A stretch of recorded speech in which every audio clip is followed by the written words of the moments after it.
Gears of War Judgment is probably the most divisive game in the series, so it might come as a shock to you that I would even propose the idea of bringing back anything from this game, but come on, this game fucking rocked. There's talk around a lot of circles on the topic of the game feeling outdated, and to some extent I couldn't agree more. Gears 5 was a slight step in the right direction by the campaign being a bit more ambitious with its open world segments, but overall it seems like the series is stuck in time. While I don't have any ideas that can modernize the series, there are some tweaks you can make to the overall gameplay and the game mode structure. A good chunk of these tweaks can actually be seen all the way back in Judgment, and since people can fly us back on the radar, I say why not? Bring a few things back. Gears of War Judgment is the best alternate take we have on Gears. It's close enough to the source material, but just different enough to feel fresh. This is the fastest Gears game by a landslide. Equipping and swapping weapons is faster, picking up ammo is as simple as walking over it, there's a button dedicated to throwing grenades. Hell, even using your melee is faster. I don't think the 2-piece is back though, unfortunately. But that's not what makes the game interesting, no sirree. Remember in Gears 3 when they added the window jump to blood drive?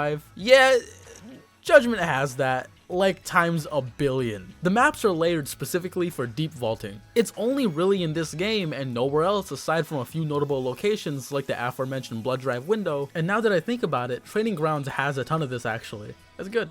Good job, Gears 5. Good one. I can think of so many existing maps that can benefit from this. Not only does it provide a brand new way to use the mechanic, but it can bring a new way to play the maps that we've been playing for years. Especially in a map like Gridlock, a map that's been in the game since Gears 1, and that's all the way back in 2006. A game with deep vaulting, quick vaulting, and climbing would be both speedy and versatile. But to fully benefit from this change, we would need a completely new map philosophy. Ever since the very first multiplayer maps, again, back in 2006, most of them have been the same. Being perfectly symmetrical, the 3-lane map comes with the benefit of being fairly easy to understand. There's nothing necessarily wrong with this design, but we've been using the same types of layouts for nearly 20 years, and I think it's time for something new. Take a look at Gears Judgment's maps. It's easy to see that they're just as symmetrical, but wait, what's this? Oh my god, the layers, the corridors, the asymmetrical layout.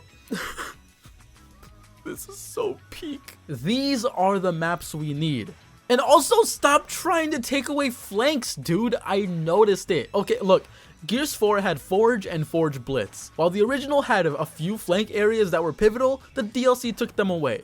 And you want to know which one they brought back to Gears 5? Forge Blitz, the one without the flanks. Stop taking away my gameplay. Anyways, the maps you're looking at now are only available in Overrun. The reason the maps are so long is because Overrun was an intense game mode where the cog was able to get pushed back multiple times. This game mode was the best. Anybody who was there can attest to that. New, complex maps would break down the facade of a cover-based shooter that Gears of War is wearing. As much as I love maps like Clock Tower, Blood Drive, and Mercy, I wouldn't be sad to see them reworked or completely stripped from E-Day. Exhibit is a map that closely resembles what I'd want to see moving forward with the series. It's a 3-layered map where all 3 layers can interact with each other in some way. A map like this shows the potential of what the series can have. Most maps only have 2 layers and 3 lanes, 2 of the lanes being the same level while the 3rd level is higher or lower. With the brand new multi-layered maps, we could also bring back the climbing mechanic that Paddock had in Judgment. That could even be a prominent feature. Bunker has a ladder to climb up, but that's not enough for the Z-axis to really come into play as much as I think it should. With larger maps, you need to include larger teams or different game modes entirely. I'm not sure what's up with Gears 5 fans, but they seem to only really like to play KOF, TDM, and free-for-all. We need a breath of fresh air, maybe bring in a more grandiose game mode. Truthfully, I can't think of anything specific that I'd want out of a game mode. All I know is that for years, it's been a monotonous rotation of 2 or 3 modes. If you have any ideas for new ones, feel free to leave them in the comments. I'm sure you guys have some ideas. If these ideas ever came to fruition, we would be able to play a Gears that's just as gritty as Gears 1 and as fast-paced and freeform as Judgment. I skim through the forums every once in a while and I ran into a thread talking about wanting the series to reboot or modernize. I don't know what's in store for us in Gears E-Day, but I'm sure it'll at least turn out interesting since People Can Fly is helping out with the project.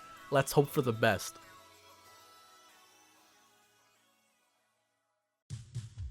thanks for watching the video. I think you guys can notice that I'm actually kind of hyped for Gears Z-Day now that People Can Fly is on the team. If you love Gears, be sure to subscribe. I got some more videos coming out about the story, the multiplayer, and the horde mode pretty soon. Thanks for watching.